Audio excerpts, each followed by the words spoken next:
Hello and welcome to Global News Factory. I'm your host Vikrant.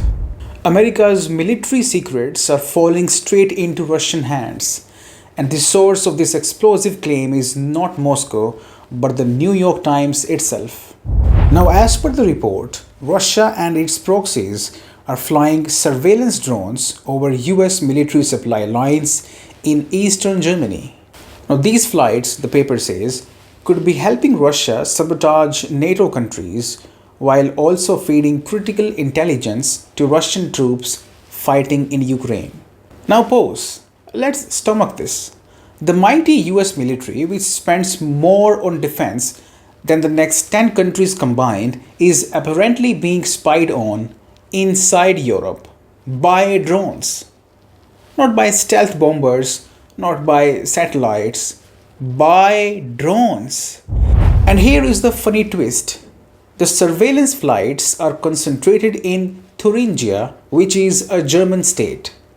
Now, that is the very place where Berlin is building up anti-drone systems.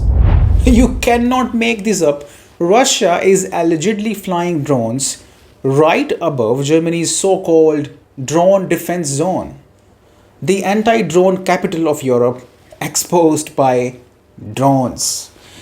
Now, Western experts are in full panic mode. One expert said that Russia might already know which companies are exporting weapons to Ukraine and what routes they are taking. Translation: every convoy, every supply line, every Western secret could already be logged in Moscow's playbook. That's why these countries are in panic mode. And let's be clear here, if this report is true, it raises a massive question. How are Russian drones operating thousands of kilometers away from Russian soil, flying across airspace of several NATO countries, and still collecting all this intelligence? Either Russia's drone tech has hit an entirely new level, or Germany's air defenses are about as useful as a screen door on a submarine. Think about it. Germany, the so-called engine of Europe, did not spot these drones, did not shoot them down, did not alert NATO.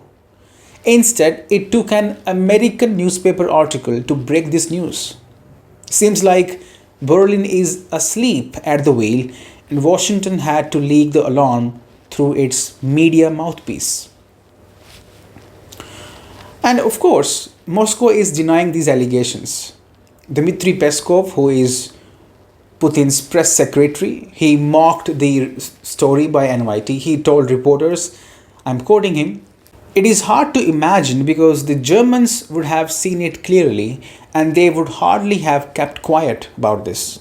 So of course, all this looks more like another newspaper fake," unquote. Classic Russian denial, smooth, straight-faced, and devastatingly believable. Because here is the irony. The report might be true or not. Russia wins both ways. If it is true, then Moscow just proved its drones can outsmart NATO's defense systems inside Europe itself over the so-called drone defense zone. And if it is false, then the West looks paranoid, weak, and unable to secure its own backyard. So, Germany, the ball is in your court.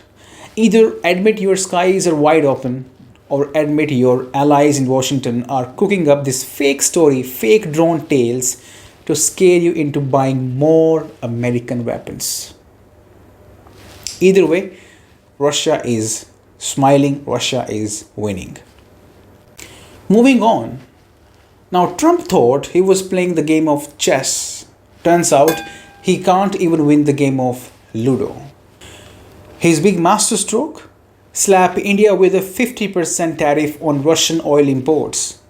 In Trump's world, that was supposed to bring India to its knees. But India's reaction? A casual shrug and a bigger order of Russian oil. Now, as per this report by Reuters, September could see imports rise by another 10 to 20%. That is not just a snub, that is India turning Trump's punishment into a shopping festival. Trump expected a boycott. What he got was a bumper sale. And when Trump trips, Navarro barks.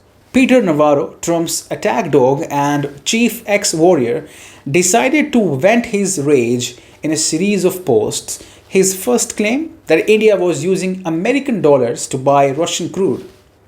Wrong. Completely wrong.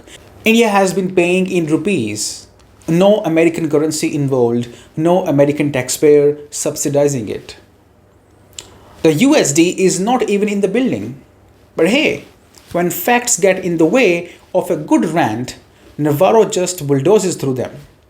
Then Navarro upped the comedy. He claimed India's refiners, hand in hand with silent Russian partners, were flipping black market Russian oil for massive profits. Now, two problems here. First, US sanctions do not define what is legal and what is illegal for the rest of the world. Just because Washington stamps something as illegal does not make it illegal in Delhi, Beijing, or Moscow. The sun does not revolve around America. And second, who is buying this allegedly black market oil? Western countries. Yes, Navarro's own people. If it is such a crime, why not stop importing it? But hypocrisy is cheaper than fuel, it seems. Next, Navarro whined about India still buying Russian weapons. Why? Because Indian defense planners have not completely lost their minds. American weapons, after all, do not have the best resume. Take the example of F-35, a flying disaster, crashes, engine problems, repair delays, allies are grounding them like they are budget airlines. Also, it is not India chasing American weapons, it was Trump who offered Modi F-35 jet deal back in February this year.